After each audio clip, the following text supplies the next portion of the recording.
when I was younger, I held some dumb beliefs and used some words I shouldn't have said. I learned them in the streets, I read some sci-fi and played Super Nintendo. That's why I was so drawn to the story in a book called Ender's Game. See, Ender, he was smaller, and he learned how to fight. In battle school, that little kid, you know, he did alright. And about that time, I was so lost at school, and after class, I go down to the local shop and buy some X-Men comics too. See, Superman, he was never my thing. More content in watching Magneto just do his thing. And Ender's Game became the speaker for the dead and Xenocide, and read the last page of Children of the Mind. But I put them books aside because I found the man who made them was full of irrational hatred. I read them in his statements, I made it a conscious decision to stop reading the series then. That's when Ender's Game truly came to an end. If Superman was real, you know I think he'd feel he wouldn't want a man of hate to tell his story.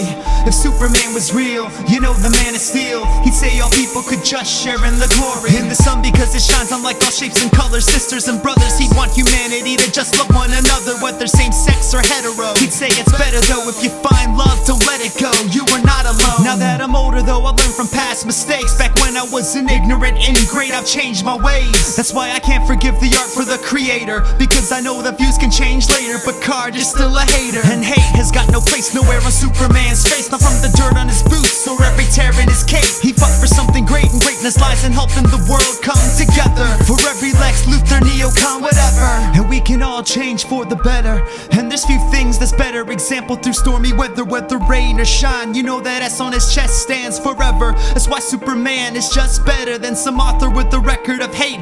And believe me, yo, I used to be a fan of his, every book was great. And though I buy Superman sometimes today, I think this here's gonna make me go back to my high school ways. Superman was real, you know I think he'd feel he wouldn't want a